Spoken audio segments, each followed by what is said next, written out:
Welcome everyone. Welcome to the SAND online conference for dying and living, where we are exploring the topic of death and loss and bringing a whole burst of ideas and comfort and realizations and information from incredible speakers such as Joan Tollifson, who we have with us live right now. Joan is a writer. She's a teacher and an explorer of this ever-changing, ever-present living reality of the here and now. She's spent time working with many different teachers over the years and has explored Buddhism, Advaita, and radical non-duality. However, with that, she is not identified, or she does not belong to any particular religion or belief system. She's written many books. I explored some of them last night. I was just looking at some of her books, and they're incredible. I recommend us all taking some time to see what she's written. Her latest book is Death, the End of Self-Improvement, which celebrates the great stripping process of aging, dying, and being awake in this moment. Joan, welcome. Thank you, Katie. Yes. Wonderful to be here. Well, it seems to me that we live in a culture that tries to cover up and outrun aging. We have anti-aging workshops, Botox, hair dye, anything we can do, 90-year-olds parachuting out of airplanes, anything to sort of pretend that aging doesn't happen. And we're in a culture that seems to fear death. And of course, the great question that inspires this fear is what happens to me after I die? And from this question, we come up with all sorts of silly answers intended to comfort us, such as heaven and hell and reincarnation and all sorts of things. But the question itself is fundamentally flawed, and I'll get to that. But essentially what I wanted to do in this book that I wrote, Death, the End of Self-Improvement, is I wanted to face death and really look at the reality of aging and the reality of death, the gritty aspects, the loss, the things that we usually sort of hide. And but I also wanted to show the beauty in all that. I wanted to show that it wasn't something to fear, but something to embrace, and that it's part of the life journey. It's a natural part of the life journey. And it has a great deal to offer, actually, when we embrace it and open to it instead of desperately trying to push it away and come up with false comforts, which we don't really need. Aging is a long process of loss and disintegration. It's a loss of independence, a loss of control, loss of loved ones, etc., and eventually loss of everything. And I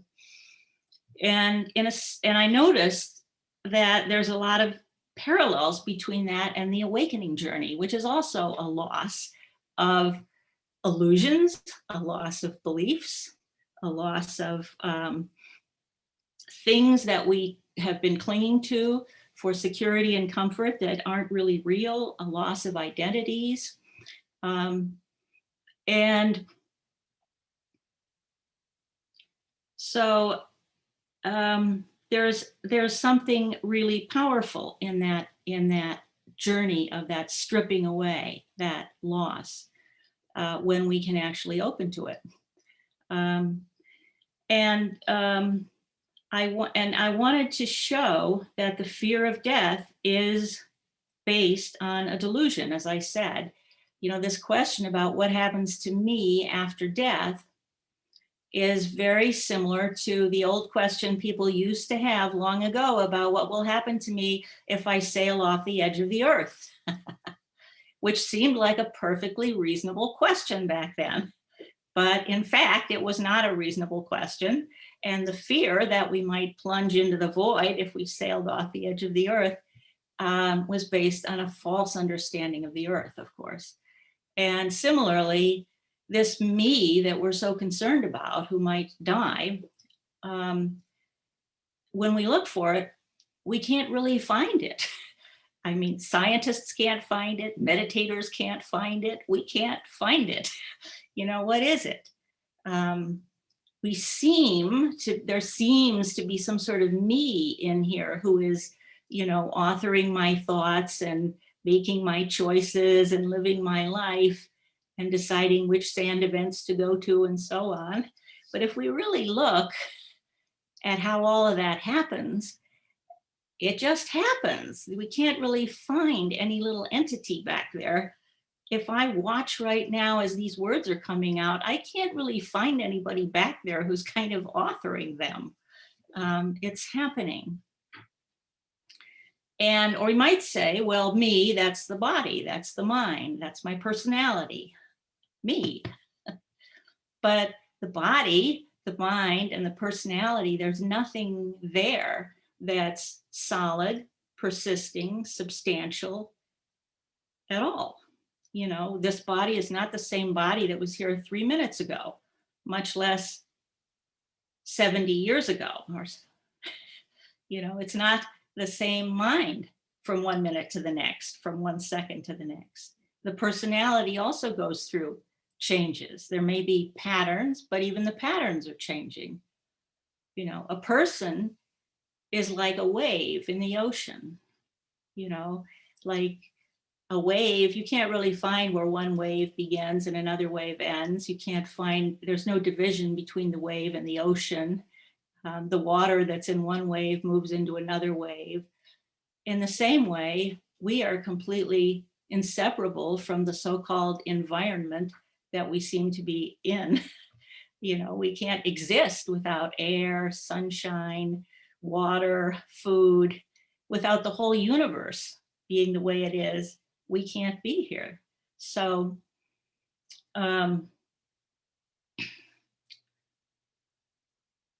what is it exactly? I mean, death is really moment to moment in that sense. We are dying moment to moment to moment to moment.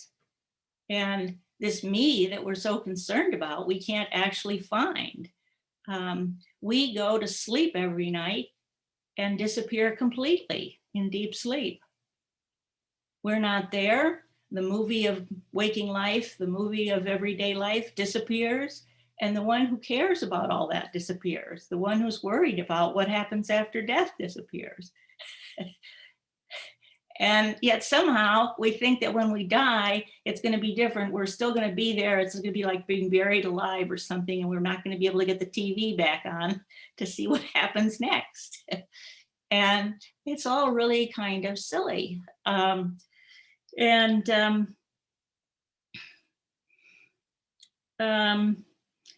also, wanted to say that the subtitle of my book, The End of Self-Improvement, was not meant to discourage the efforts that we make to maintain or improve the body or the mind, yoga, psychotherapy, addiction recovery, healthy diet. I mean, all of that is fine. There's no problem with any of that.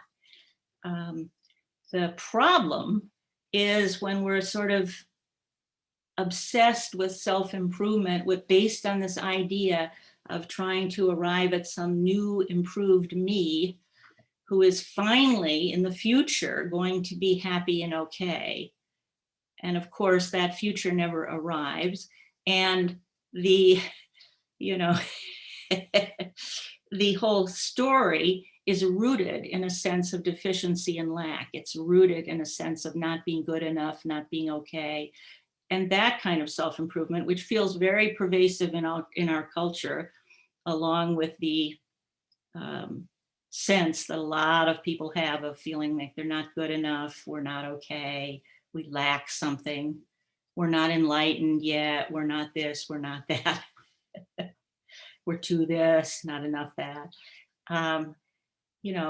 So that kind of self-improvement is a form of suffering and illusion. And that was the kind of self-improvement that I was pointing to in the subtitle, The End of Self-Improvement.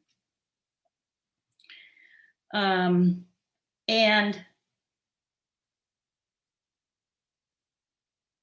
the only the only actual reality that we ever have is right here, right now. We spend a lot of time remembering the past and dreaming about the future, but the only actual reality that we ever have is right here, right now. And it's always now, no matter what time of day it is, no matter what season of the year, no matter how old we are, it's always now. And we're always here, no matter what city we're in, no matter what country we're in, we're always here in this presentness, this immediacy, this here-ness, this now-ness. And by now, I don't mean the present moment, because the present moment is gone before it even arrives. I mean the now. Now is ever present. Now, here now is another word for awareness or presence. It's what we are. It's ever present. And reality, as I see it, has two simultaneous aspects or dimensions, you could say, and you can't separate them. One is impermanence, I would call it. They've been called many different things, but relative and absolute, emptiness and form, blah, blah, blah. But I call them, at least right now, I'm calling them impermanence and presence. And impermanence is the world of apparent forms, ever-changing forms. And I say apparent because when we look closely, either with physics or with meditation, we find that these apparently solid, persisting forms don't really exist in the way we think they do. Now, that doesn't mean we can ignore relative reality. It doesn't mean, we don't feel sad when our beloved partner dies, or that we don't tune up the car, etc. It doesn't mean we ignore all that.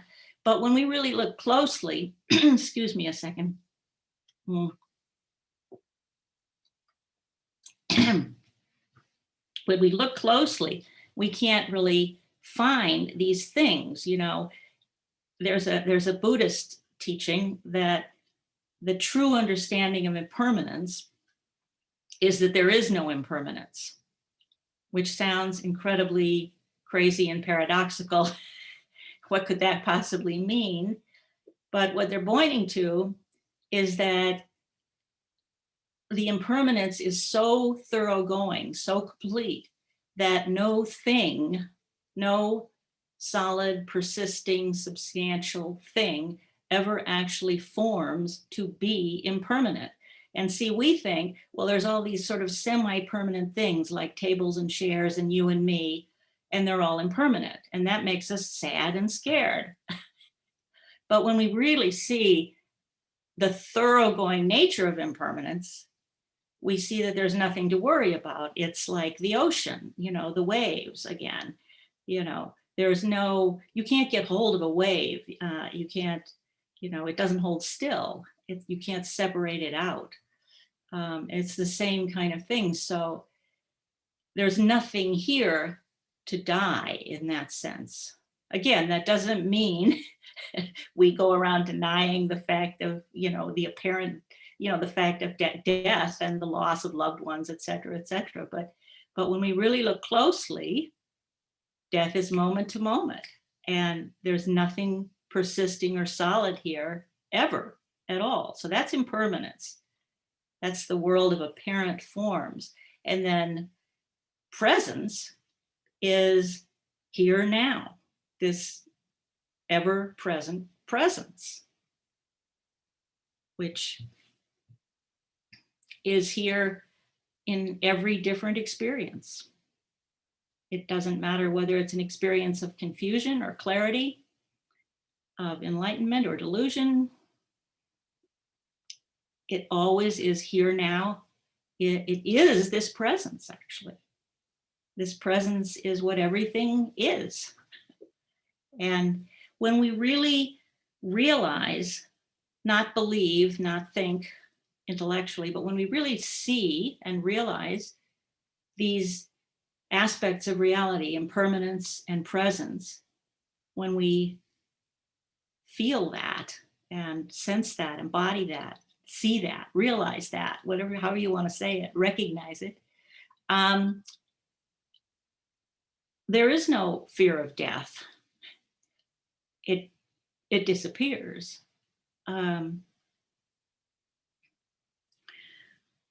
So I think maybe that's everything I really wanted to say. Maybe Katie, you were going to ask me some questions, and we'll see where that goes. Thank you so much, Joan. That was so much to think about, and so much to not think about. So much, so much to just be with. Something exactly, and let me just, that makes me think of one thing that I do want to say, which is just that I really see the whole spiritual journey as about the aliveness that's here, the presence, the beingness. It's not about some sort of intellectual pursuit where we think about all this and come to some intellectual, like we figure out how the universe works or something. It's about just being right here, right now. And anyway, I'm sorry I interrupted you. No, I'm here for you. You get to interrupt all you want. I just can't interrupt you. Something that came through.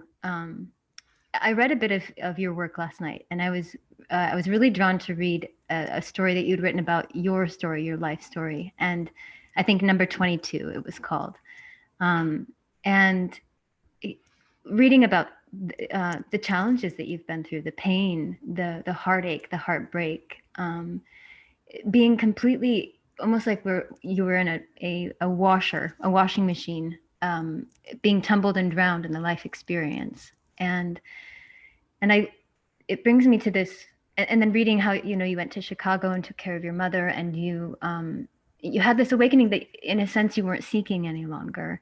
And, peace started to replace this yearning and constant need for something else. And I wonder, as we're talking, as death being our topic, how much of our fear is fear of pain? In the same way that you described getting older as being similar to walking the path of becoming awakened and enlightened. I think for so many of us, as we get older, we start to hurt more. It starts to become a more painful experience, and death is probably going to be painful. In this very humanoid, our human sense, we're afraid of pain, we're afraid of suffering, we're afraid of hurting, of being hurt, of struggling, of just of really suffering. Of just physically suffering. My mother has dementia, and what a painful thing. I hope I don't get dementia, and she has arthritis. I hope I don't get arthritis. That's so painful. It's just a struggle. It's so sad. When you speak to this not being afraid of death, and yet we are these spirits having this human experience, and we all know there's going to be some hidden jewels of suffering ahead of us. What is the way that we can remain present and embrace our fears and push through those fears of resistance and fear of physical pain and fear of suffering and fear of the inevitable that is on this road to becoming awakened and to dying? Yeah. What are ways to work with that? Yeah, well, for me, I one of the things I keep in mind is a wonderful quote attributed to Mark Twain, which is that I've been through some terrible things in my life, and some of them actually happened.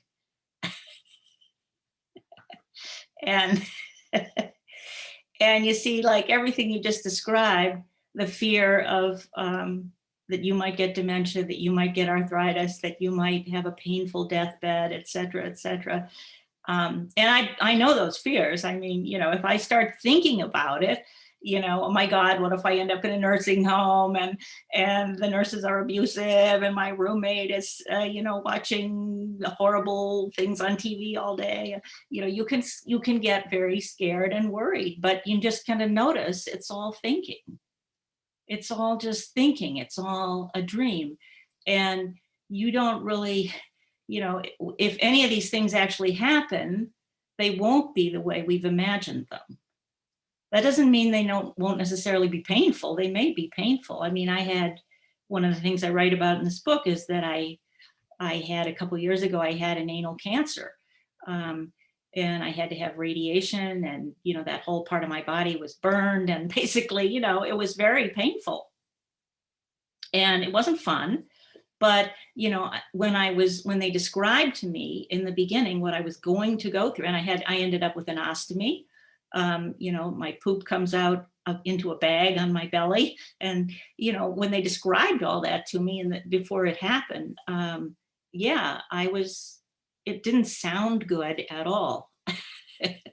And it wasn't fun at every step of the way, but it was painful sometimes, but it was survivable.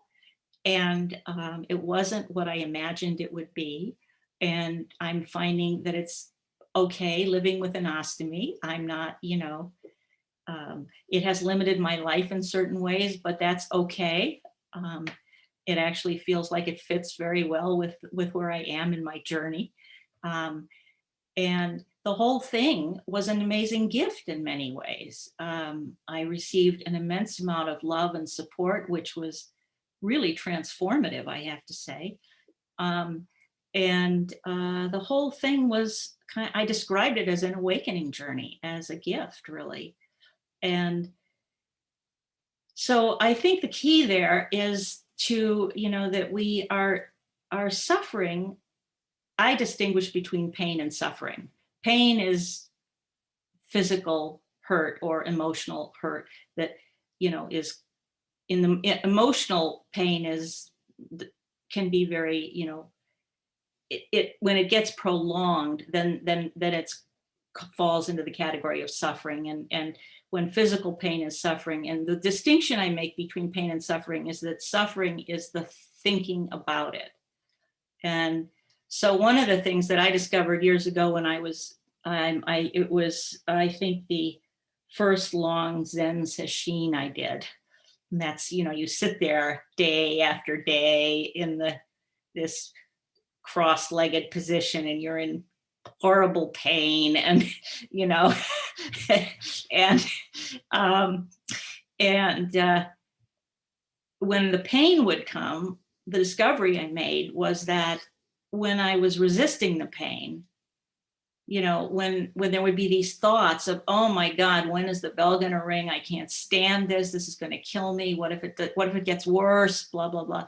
When that was happening, it would get worse and it would feel unbearable.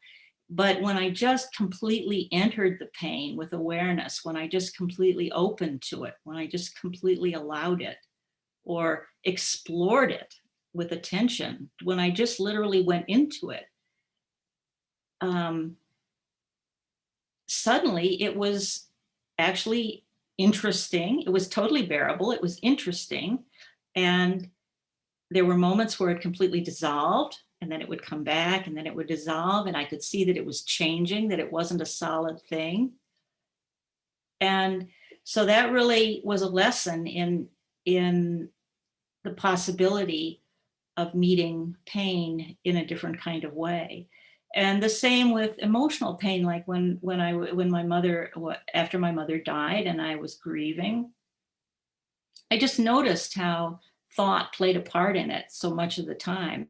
It's not just thought. I mean, you're reminded of the person by many different things. Maybe a smell or something you see or whatever. But then, the thought comes up, I'll never see her again. And then you're flooded with this grief, which is very a physical feeling, which is just sensations really in the body. And I just, the more I just explored that with interest and just sort of allowed it all to happen and was just with it, it was okay. It was just part of life. And so I think the key there is really seeing how we suffer overthinking. It's the same thing as how the question of what will happen to me after I die. It's all thought, and it's just imaginary thinking and thinking about something in the future. So to see those thoughts as they arise, and just wake up from that. Just wake up from that. It happens naturally, just seeing that, and then there's a kind of pull to go back into that. There's a kind of seductive pull that those thought stories have. Um, and and it's a kind of learning process, in a way of learning not to, that you don't have to go into that. You don't have to follow that train, you can just stop and just shift attention away from thought and just listen to the traffic, listen to the birds, feel the breathing, just be present. And then everything changes. So, and in my experience, that's not some once and for all, forever after experience that happens. Oh, I don't think of awakening as some once and for all, forever experience. That from then on, you're just okay. That's it. Maybe for some people, but no, I see it as whenever that happens, whenever those kinds of thoughts are showing up, there's just a waking up from it. The possibility of, like, you don't have to go down that road. Why worry about getting Alzheimer's? I mean, I don't want to get Alzheimer's either, but you maybe you can think about it in practical ways, like, how you might set up your life or something, the plans you can make or something that are practical. But beyond that, just thinking about it is just a form of suffering. So Beautiful. It's interesting that your relation, as you speak of getting older, we're getting closer to death as we get older, and in a sense, we're becoming more awake as our physical bodies become, they return to the furled sleep state, and then our spirits are returning to the awakening. It's powerful that that's happening at the same time, this weave. I wanted to bring, if you feel comfortable, I'd like to bring in some questions from the audience. There's a couple here in the chat, and people are welcome to raise their hands. Yeah, but can I just say one thing? Because I don't really sort of see it as spirits and bodies as sort of these separate things or something. I mean, it's all one whole as I see it, and yeah, the body is disintegrating, but there's no, anyway, yeah. Wonderful. Thank you for Yeah. clarifying that. Yeah. Yes, you see that. So there's no separateness. The body is not dying. It's all part of the. Well, yeah, there's a pointer in Advaita that, I am not my body, I am not my mind, and all that. And of course, what that's sort of pointing you beyond feeling like you're this encapsulated little me. But I personally feel like, yeah, I am the body. I'm the whole universe. I'm that impermanence that I described, that is everything, that is the totality, the presence. So it's not, to me, about denying the body in any way, but also not denying that it's going to disintegrate. And that's a natural process. I mean, out in nature, when animals die, they become food for other animals and other life forms, and they disintegrate back into the earth. And, it's all part of a continuous process. Beautiful. Mm-hmm. Juliana Balistreri, I don't know if your name correctly, but you have a nice question here. I was curious if you wanted to speak. Are you able to unmute yourself, Juliana? Hello, Katie, and hello, Joan.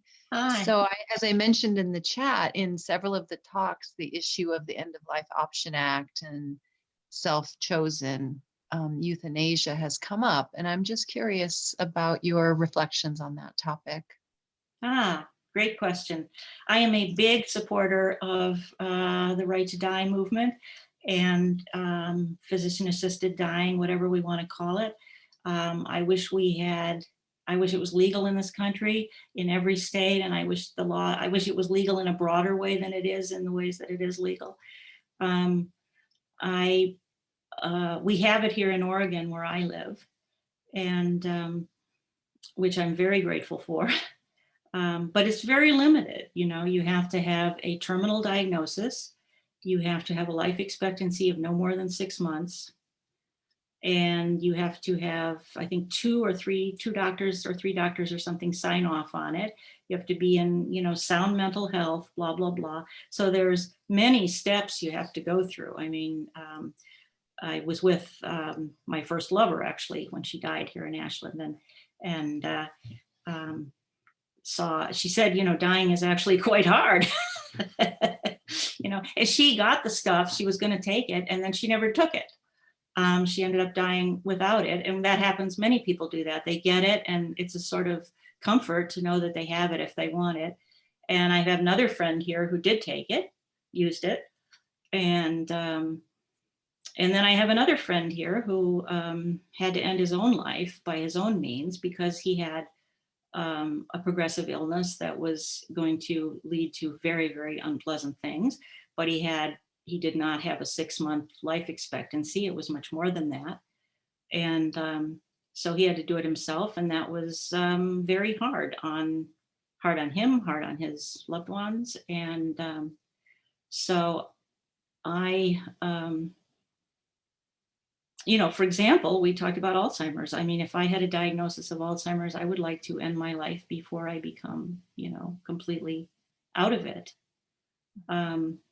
I feel like we should be able to make this choice ourselves individually. And I know some people feel it's spiritually wrong or something, that only God can make this decision, but I don't think of things that way.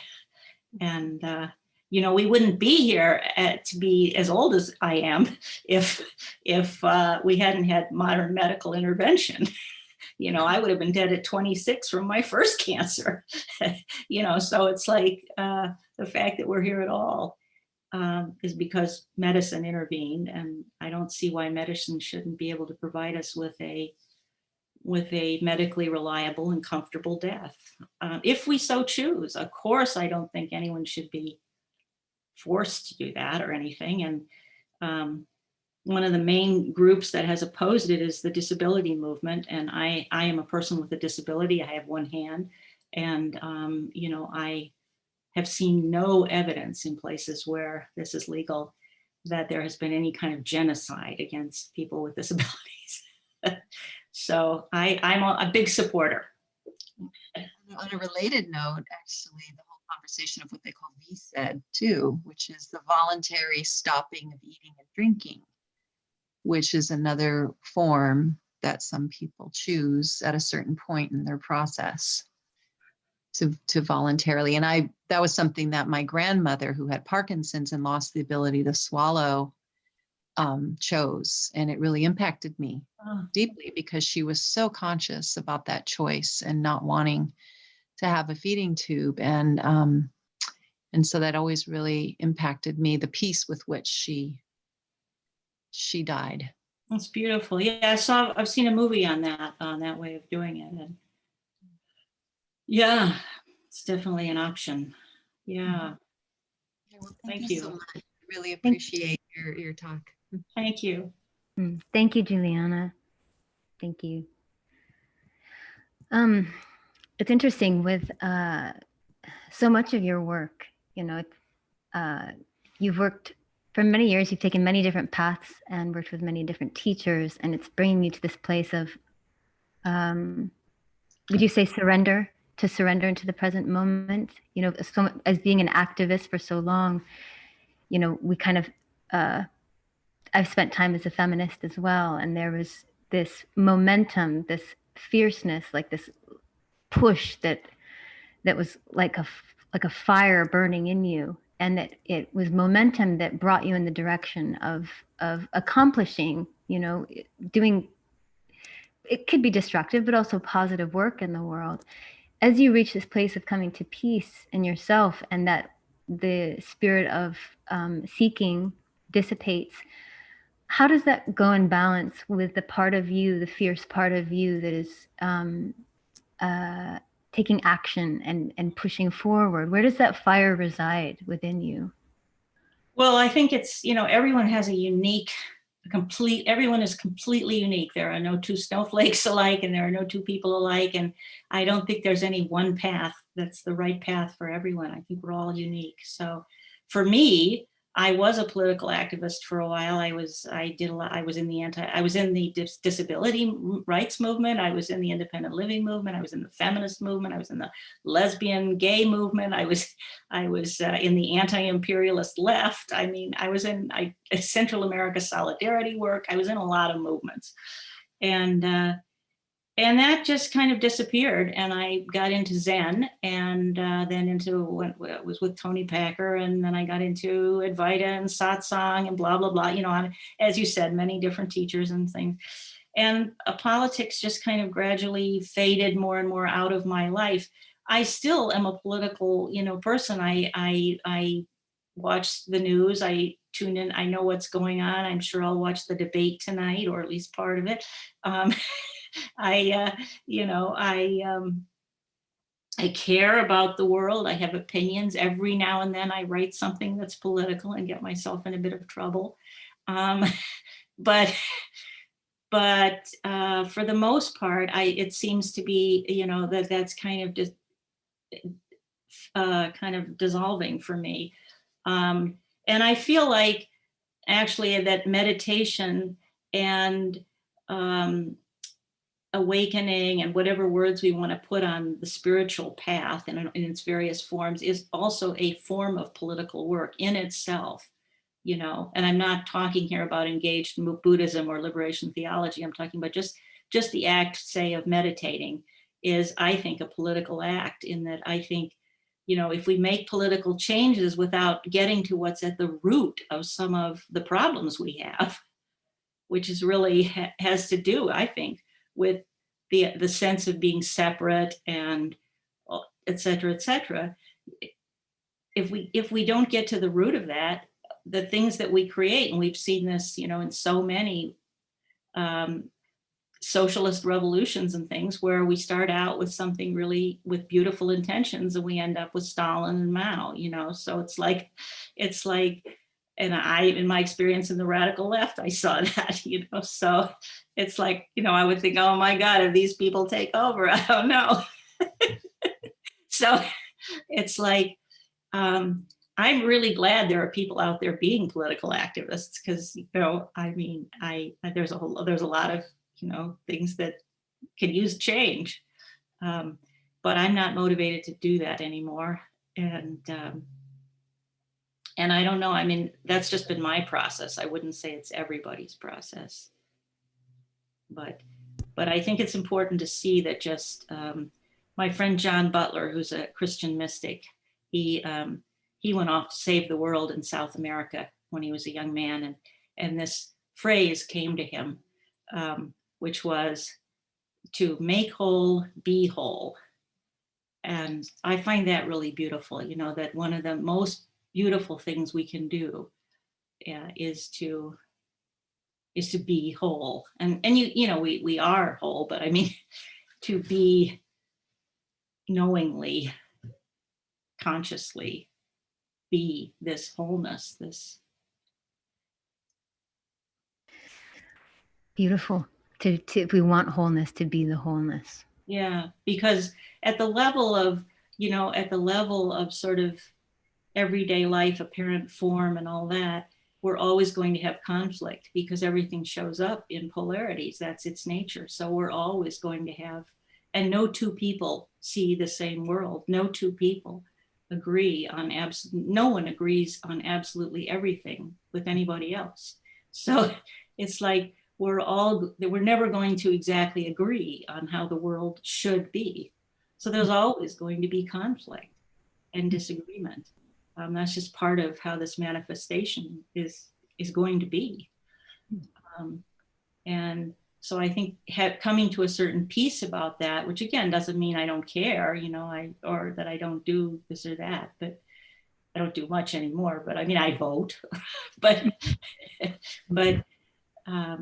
yeah, I think there's a great peace in seeing the wholeness that is there underneath, you could say, the apparent conflict, because at a larger level, it's all included. It's all okay somehow. It all goes together. Beautiful. To Mhm. embody that and then to take action from that space. That's very Yeah. powerful. And to see that not doing anything is a valid action. Mm-hmm. That sometimes that's a beautiful thing to do, not to do anything, or just to be silent, is, It's okay. yeah, because if we've done a lot that probably would have been better if we maybe hadn't done it. Right. Right. Yeah. Joan, thank you so much. Thank you for joining us. Thank you for bringing your wisdom and for transmuting all of your life experiences into this powerful work that you share and reflect outward. Well, thank you, Katie. It's been lovely to be with you. And thank you to all the wonderful people at SAND, whom I love dearly. And to everyone who was here. Thank you for being here.